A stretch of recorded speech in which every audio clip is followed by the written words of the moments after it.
Good morning, good morning, good morning, and once again, welcome to the Digital Cathedral, our online church from which many of you from around the world are making a regular visitation on Sunday morning, and I think it's awesome.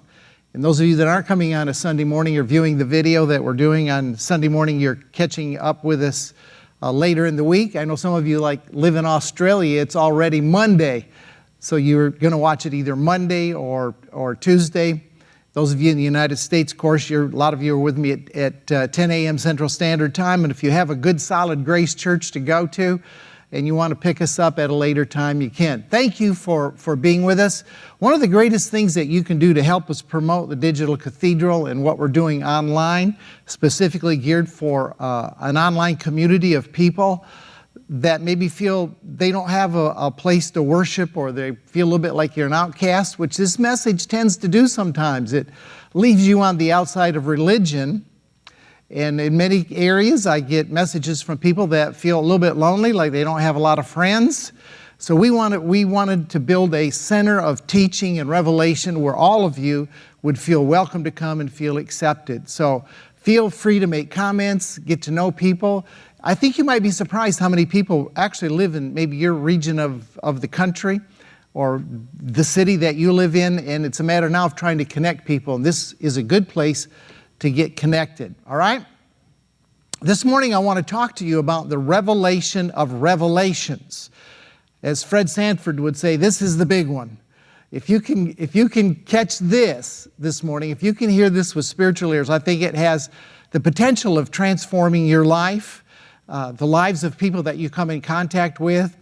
I want to give you some good things for you, but I also want to share some things that I think might help you minister out. Those of you that teach Bible studies, home groups, have a home church, a fellowship, where you have opportunity to instruct other people. I want to give you something this morning that I think will help turn the corner in understanding and turn the corner in our revelation as to what this good news is really all about. So I will red flag when I get to you the revelation of revelation so you don't miss it. In case you're making a little trip mentally somewhere else and you've lost interest, lost contact, I'll make sure that I hit it for you. So we're going to lay a little bit of foundation like we usually do. We'll talk a little bit, lay down some things to lead up to what we really want to say this morning.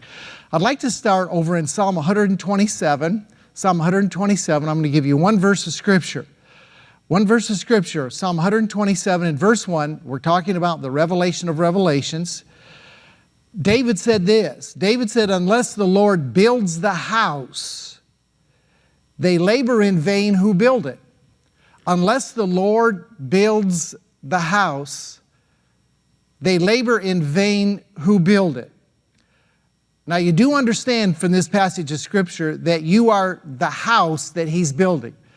When David's talking about, he probably was talking in an Old Testament context, I'm sure that he was. But when we bring this over into the New Testament, the New Covenant, the writings of Paul, I hope that you understand that you're the house that he's building. He's not building a house of brick and mortar. He's no longer building church buildings to inhabit. You are the building that he is building. You are the house that he says is not made with hands. Now, what does that mean, that he's building a building that's not made with hands? It means that he's building a life. He's building you, and he's not doing it by human effort. He's not doing it by your striving. He's not doing it by anything that you can add to the mix. He's taken on the responsibility fully himself to build your life. You are the building. You are the life that he's building. And the good news is this morning, he's not building you for just a place of visitation. I know there are a lot of people today that are still crying out for a visitation from God.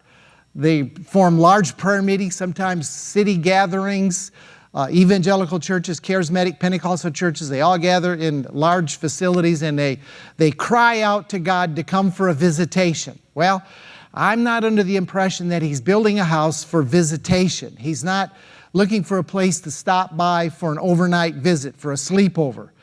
He's building you as a place of habitation, not visitation. He's looking to build people that understand that they are the permanent residents in the earth of the Father himself. Now, this is nothing new to God. He's not doing something that He's never done before, but what He's doing is He's bringing us up to speed to where He has always lived, to where He has always been. And just while I'm on that vein, it comes to mind to let you know that God is not a track home builder. In other words, God doesn't have 3 or 4 different models of houses that He cookie cutters all of us into. Whenever God builds a house, it's an original. It's as unique as a snowflake. They say that there are no 2 snowflakes that are identical. You put snowflakes under a microscope, every snowflake looks different. The house that He's building, you are a unique construction. You're not a cookie cutter of somebody else.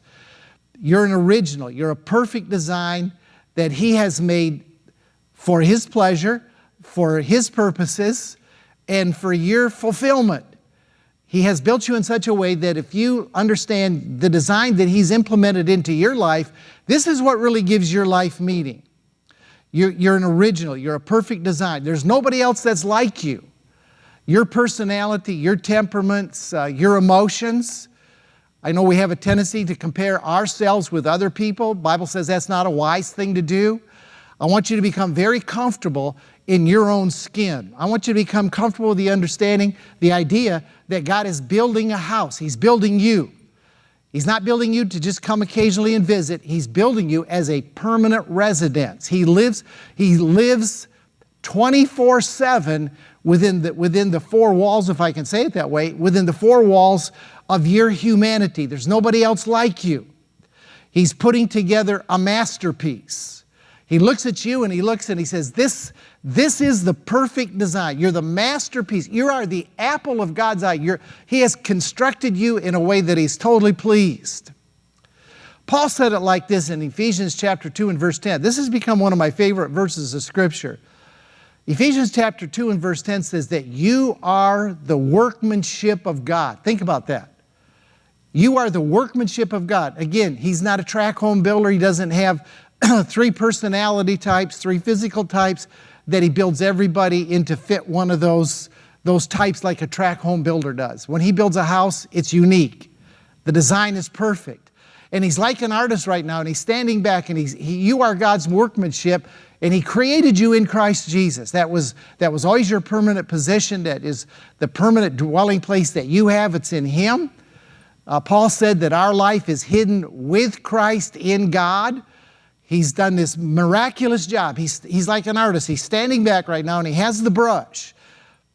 And He looks at you and He's putting on the last few strokes and He's looking at that masterpiece, your life, where He has declared that He will live within you forever. And He looks at that masterpiece and He says, it's very good.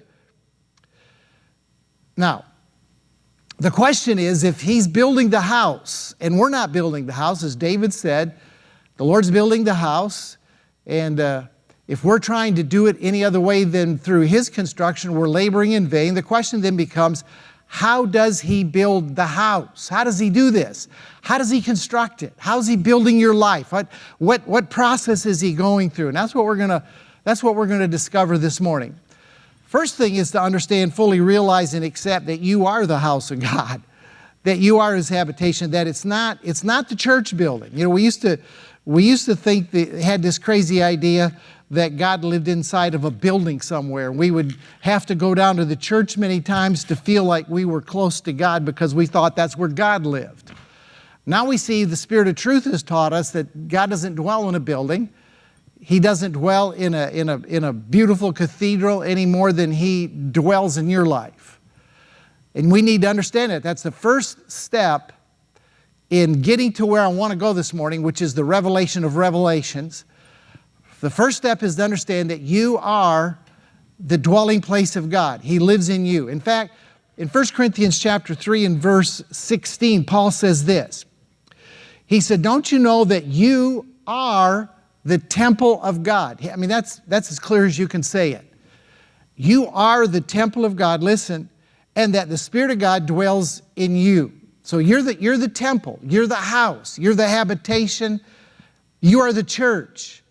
And the Spirit of God, he said in the last part of that verse, the Spirit of God lives in you.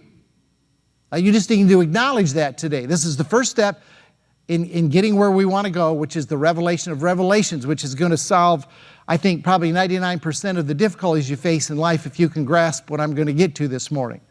But I got to begin foundationally with letting you know that He's not anywhere, He's not residing anywhere but in you.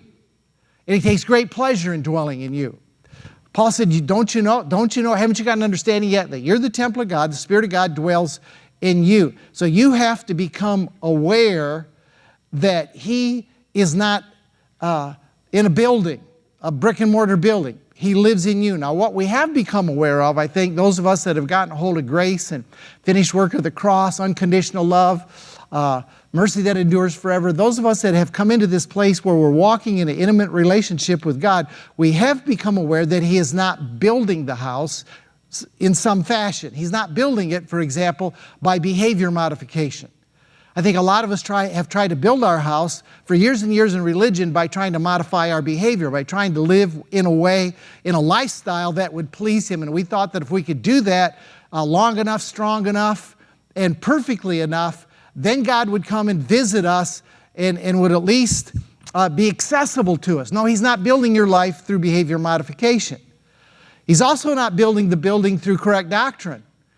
None of us, I don't care who you are, me included, none of us have a perfect doctrine. We're all learning. We're all on a journey. And we're making this journey together. So those of you that are watching, those of you from whatever country you're in, we all have to come to a realization that we don't have a perfect revelation. We don't have a perfect doctrine yet. We're evolving, we're emerging, we're on a journey. So that's not the cornerstone that He's building on. Nor is He building it by any visible action that we could try to summon up. So regardless of everything that religion has taught us about effort to try to build a house, everything that religion has taught us to try to become perfect, and then to practice and practice and practice and practice those things that we thought would perfect us, we've come to the conclusion that that's not building the house.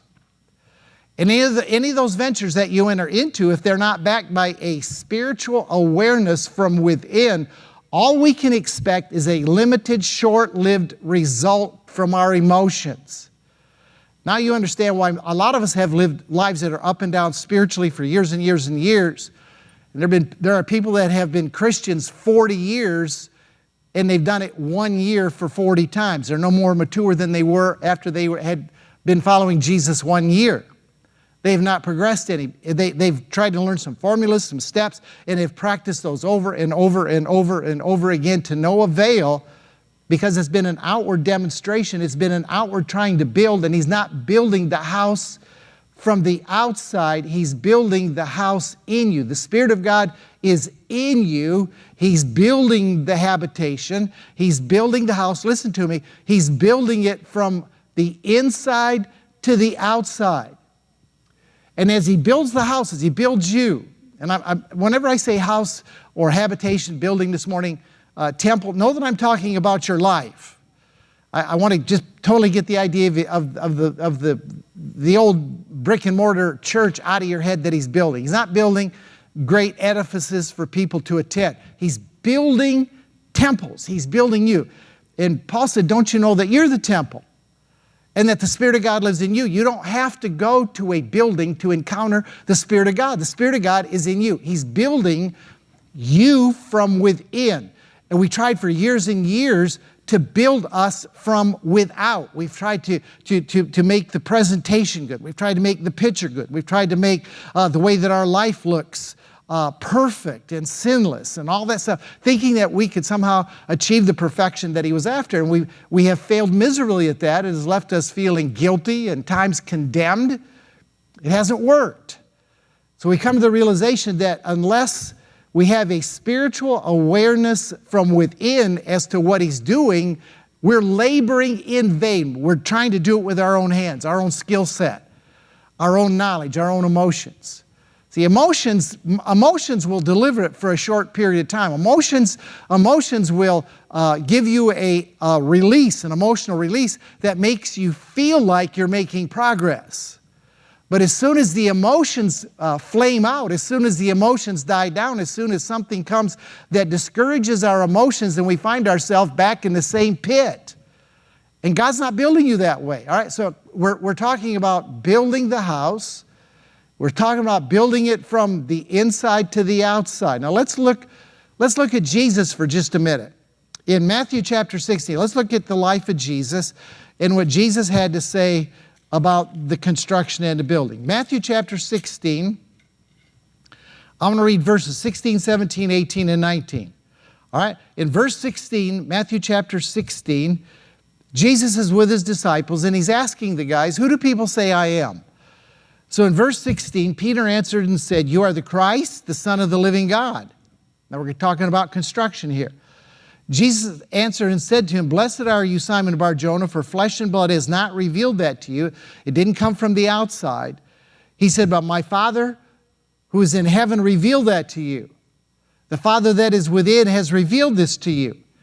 And I say to you that you are Peter, and upon this rock I'll build my church, and the gates of hell, the church, you, the temple, I'll build my church, and the gates of hell will not prevail against it. And I will give to you the keys of the kingdom of heaven. Whatever you bind on earth is bound in heaven. Whatever you loose on earth is loosed in heaven.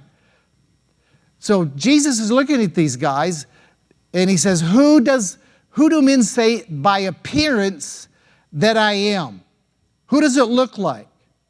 Who would you say that I have presented myself to be? This building that you're looking at from the exterior, what does it look like? And so in verse 14, they said, some say that you're John the Baptist, some say that you're Elijah, and others Jeremiah or one of the prophets. So he says, okay, that's how the building looks on the outside. That's how my life looks on the inside. Jesus said, I want you to go deeper than that. I want you to look beyond the facts or the appearance of it, and I want you to tell me what the truth is. So in that 16th verse, Peter pipes up. Now we're going to start to get into some good things here. Peter pipes up and he makes two declarations. He says, first of all, you are the Christ.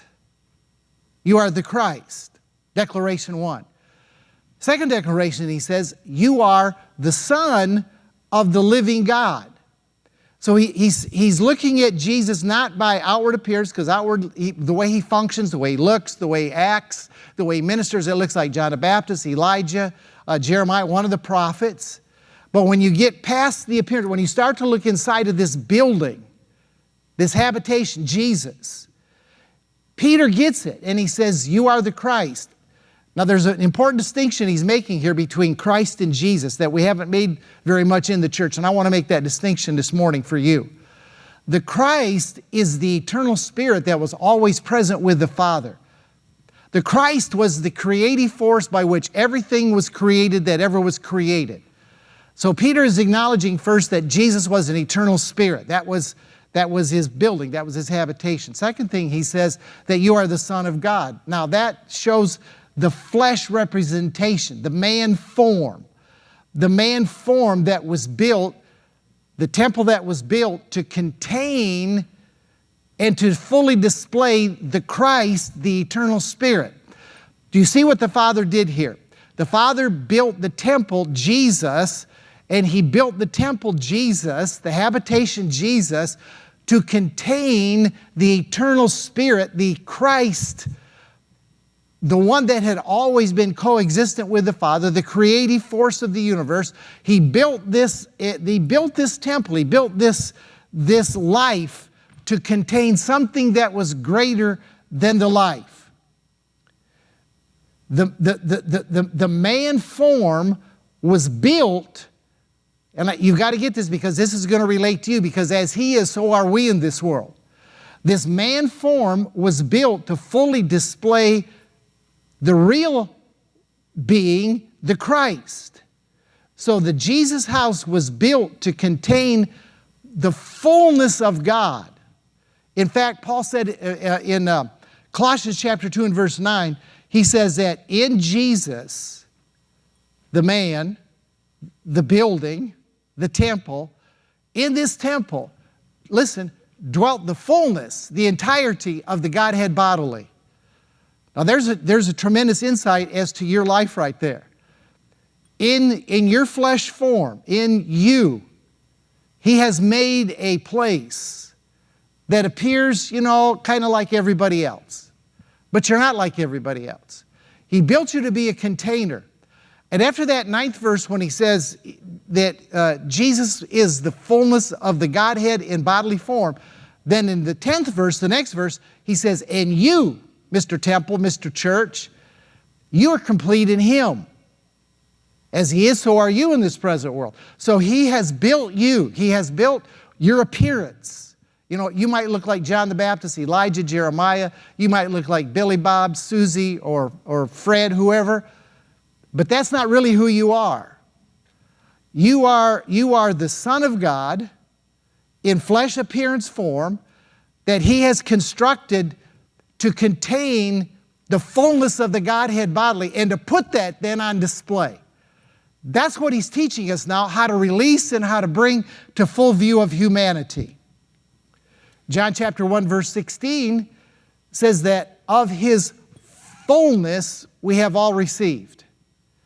He's awakening you, the construction now. The construction is the awakening to the fullness that you've already received.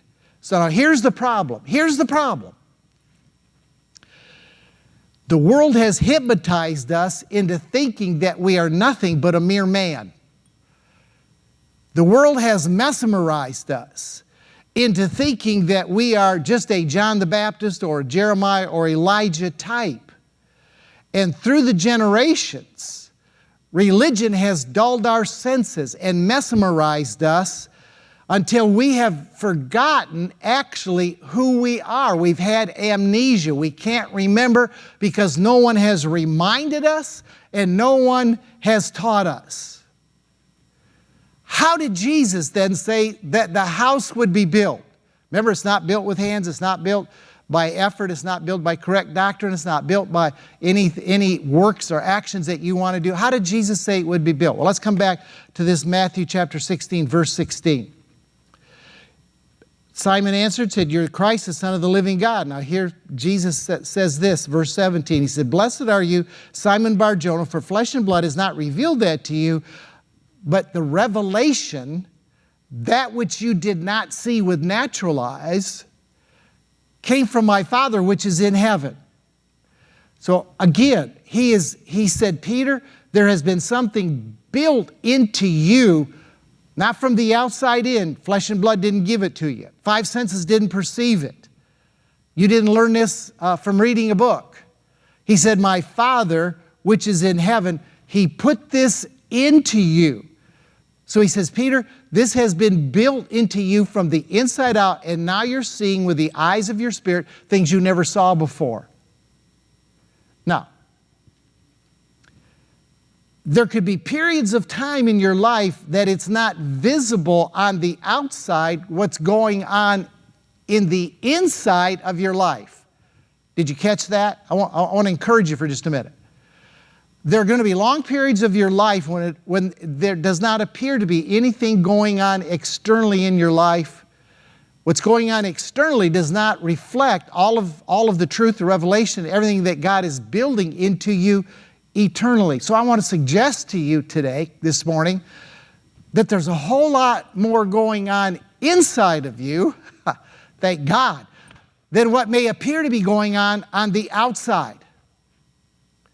The taller the building, the deeper the foundation has to be built below the surface. If you live in a big city, I've done this in Houston. We're always building a big skyscraper. We're always building big buildings in Houston.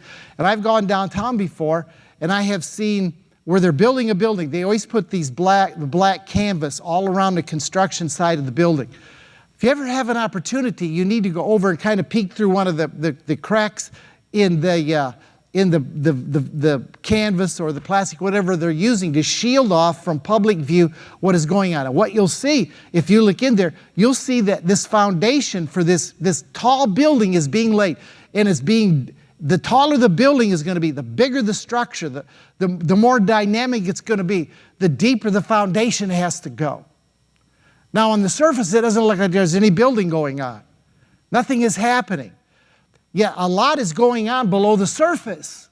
Are you hearing this with spiritual ears? It may look like nothing is going on to other people or even to you. You look in the mirror, you don't look any different, you don't feel any different. But because you're absorbing truth, because revelation is flowing into your life, there's more going on below the surface of your life than what there is in appearance. Now, I don't go downtown very much, but I have gone downtown and I've seen where the construction is. And the next time I go downtown, it might be a month or it might be, several months or a couple of years even later before I happen to go down that particular street downtown Houston. But all of a sudden now there is this huge building that has arisen out of what looked like nothing going on before. So what am I saying? I'm saying that he's been building many of us out of sight for years.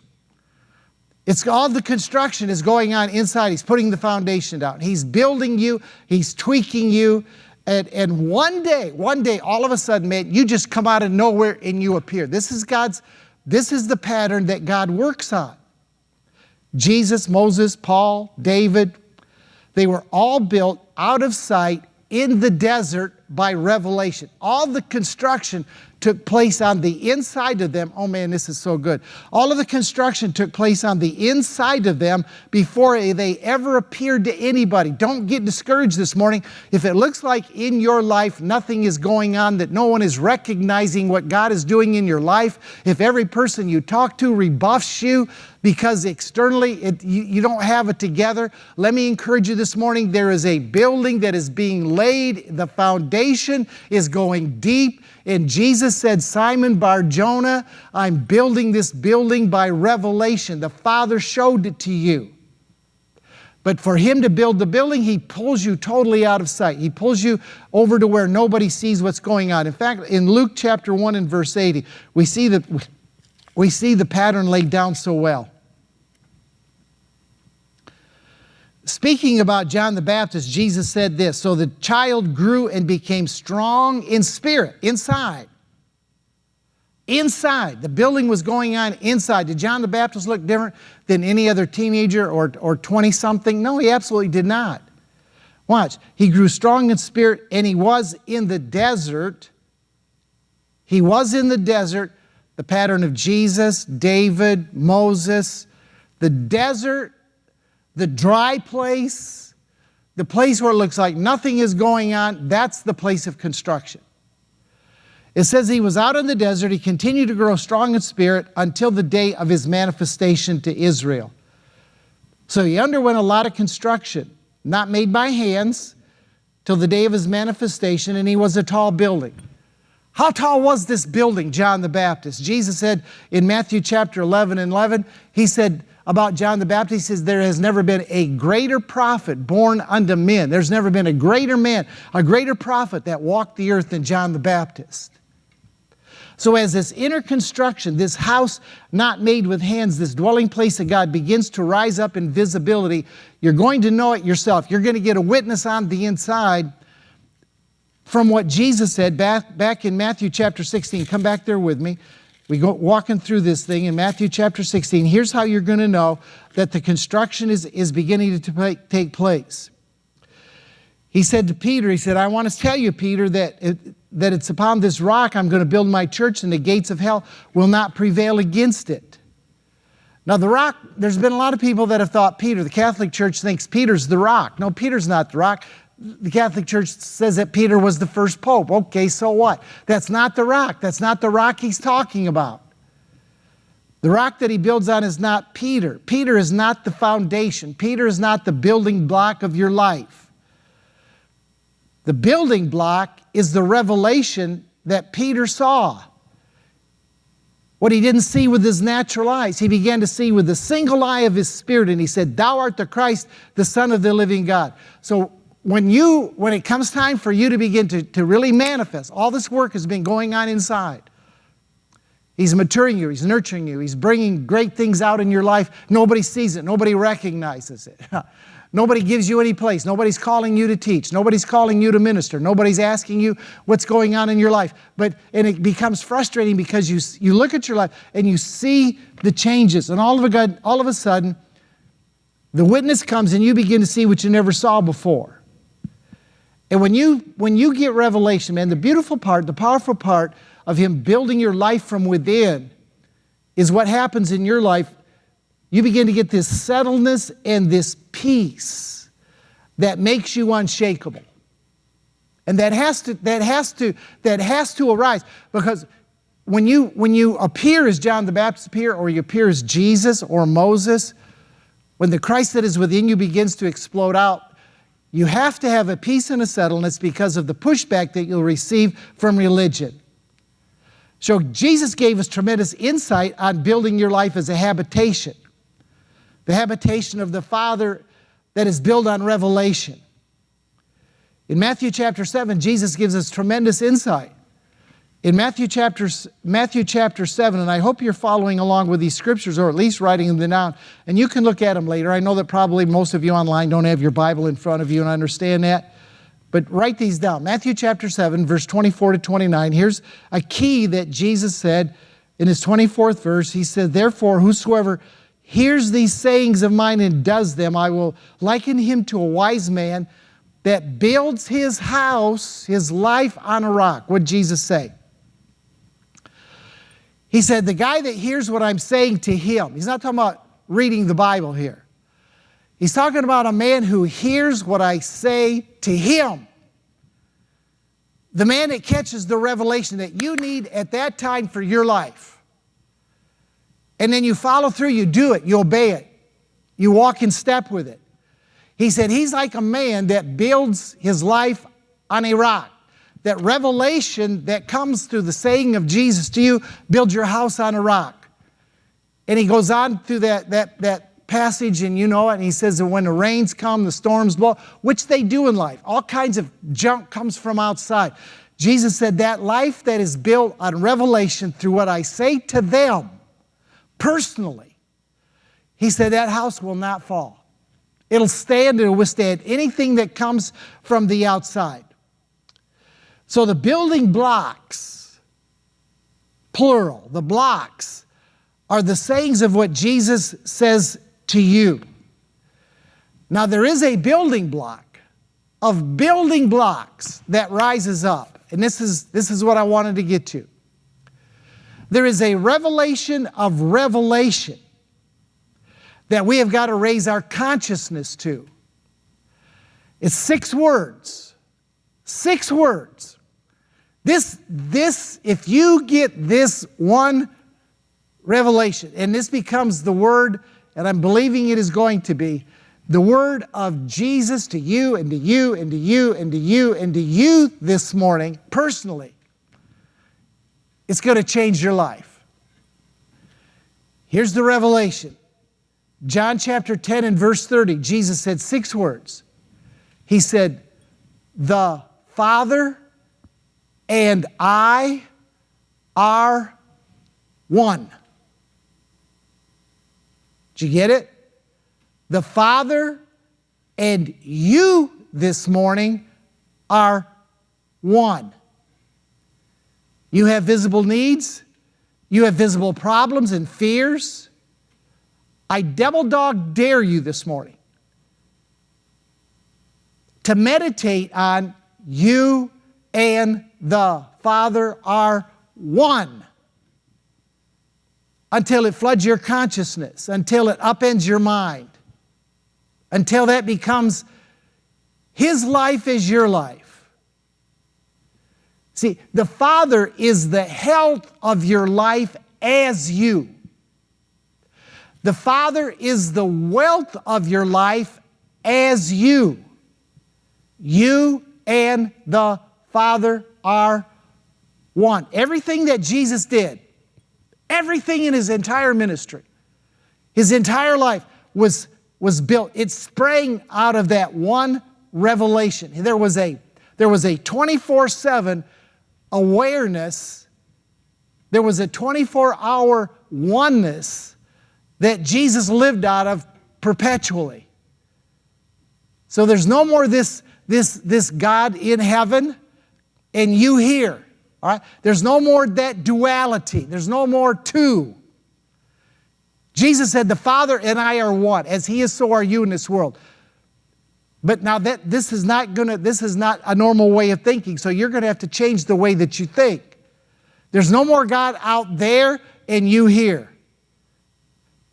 He now becomes the health of your life as you. He becomes the wealth of your life as you. He becomes the emotional stability of your life as you. This takes some change of mind. Now, I want to talk about that next Sunday morning, how to do this.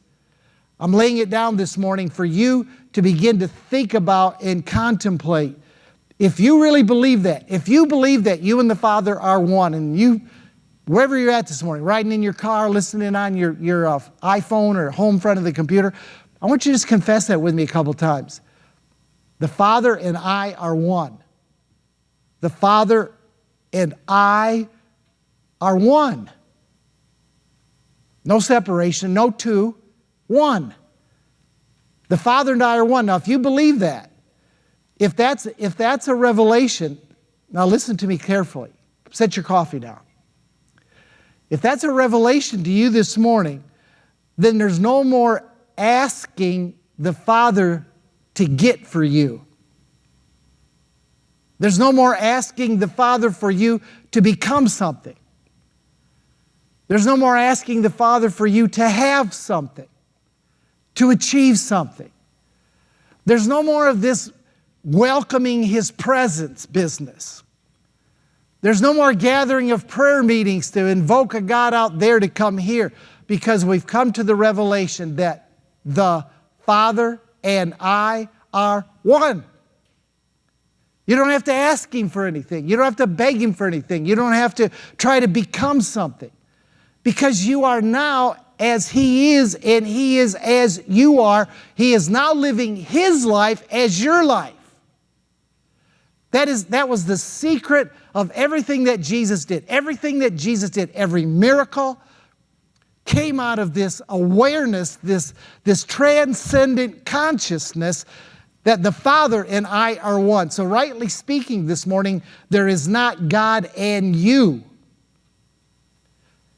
but God is continually manifesting as you, so that you can boldly stand back and say, if you've seen me, you've seen the Father. Have you ever confessed that? Have you ever told anybody that? If you've seen me, you've seen the Father. Probably not, because you don't believe that you and the Father are one. You're still seeing a God out there, trying to invoke His presence, invoke His blessing, trying to get Him to move, to heal you, to bless you, to bring peace into your life. You haven't seen the union, the power that Jesus saw in the oneness. In this oneness, we are assured that everything in our life is going to come together perfectly. Our wealth, our health, our mental stability, all the affairs of our life are never now dependent on this far off God ever again for 1 minute of one day. The fullness of the Godhead, my brother and sister, dwells in you. You are the temple. Now this awareness, man, I'm telling you, this leads to the kingdom life of abundance that we now possess. And out of that revelation, it's going to take some time. I'm telling you, you need to lay awake in bed at night. You need to get up in the morning when you're driving your car. Simple little revelation. The Father and I are one. The Father and I are one. Now out of that revelation of revelations is going to spring things like other sayings of Jesus, where Jesus said, I can of my own self do nothing. I can of my own self do nothing. There's no need for you to do anything, because He is living it as you. You and He are one. There's no need for you to do anything. So Jesus could boastfully say, I can of my own self do nothing. Now, I've heard people say that, but it's been more of a less of a put down of themselves. Don't say it as a put down. Say it as an acknowledgement that there's no need for me to do anything, because the Father and I are one. You can say what Jesus said, it's the Father in me that doeth the works. Now see, until you meditate on that single revelation, until your mind lays down its life, the word is suke, soul life.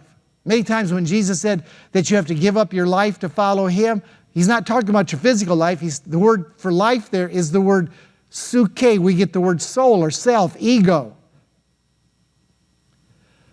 Until that happens, all you'll ever do is make faith declarations of truth. You know, we've all made those declarations of truth. You'll just be a good little charismatic, good little word of faith guy that takes, you remember these little things? Boy, it's been a long time since I've done this stuff, but you remember we used to say, we're just standing on the promises. We're standing on the promises. What that is, that's a truth statement. We're trying to build our faith by getting a scripture that fills our need and confess it and confess it and confess it and confess it. Try to build our faith up so that our faith can grab a hold of something. Until the awareness comes that you and the Father are one, you'll do that all of your life. You'll be a good little charismatic, good little word of faith guy. But the truth that rises from within will never be imparted through just the confession of the faith. The statement of truths are those things that you read in books like the Bible. You read statements of truth in the Bible. But truth itself is what springs up between the lines of what you're reading. Oh, come on, some of you aren't getting it. Truth is what drops into your spirit from somewhere, and you're not knowing exactly where, but it rises up from the spiritual. How many times, let me ask you two things. How many times have you ever read the Bible and all of a sudden a light comes on, a revelation comes that has absolutely nothing to do with what you've been reading? How many times have you been reading a book and all of a sudden you get a flash from somewhere, has nothing to do with the book you're reading? See, that's the difference between reading statements of truth in a book and truth himself bringing revelation upon which you can build your life. And I'm telling you, the statements of truth that he drops into your spirit that you can build your life on, those things will never depart from you. How many truth bombs have dropped into your spirit as you drive down the street in your car really thinking about nothing, and all of a sudden, boom, something just enters into you and you see something you never saw before. Man, I'll tell you what it hits me is taking a shower. Some of my best revelation comes taking a shower. Am I alone in this? Have you ever been washing your hair and all of a sudden the Spirit of God just raises up within you and shows you something? You go, I need to write that down. Now, of course, when you get to your desk to write it down, you forgot it, but it's been built into your life, even though you can't remember it. How many times has he just revealed to you? See, that's the difference between a statement of truth and words of truth himself given to you that is building your life upon revelation. I think this is what Paul meant, and I want to read these, and I'm going to start to close down. Galatians chapter 2. I know I'm going just a little bit long today, but you'll have to forgive me. I got to finish this up. In Galatians chapter 2, here's the difference. Galatians chapter 2, verse 19, 20, 21. He said, for through the law I died to the law that I might live to Christ. I've been crucified with Christ, nevertheless I live. And yet the life that lives in me, he said, I now live in the flesh. He said, I live by faith in the Son of God who loves me. Now, listen very carefully. We live out of the abundance, out of the resource that he brings. We don't bring anything to the table ourselves. Now that 20th verse in the New King James, it says, I live by faith in the Son of God. If you read the King James, or you read a Young's literal or a concordant literal, it changes the preposition to what it should be, and it says, I live by the faith of the Son of God. Now guys, there's a ton of difference between living by faith in the Son of God and living by the faith of the Son of God. What I'm teaching you this morning is living by the faith of the Son of God. It's not asking you to put your faith in anything. The house isn't built by you putting your faith in something. The house, the temple not made with hands, is built by him doing the construction. The proper preposition in that 20th verse is on the faith of God, on the faith of Jesus. It's the Greek word, the word, that preposition is the Greek word ek, and it means out from within or a place of origin.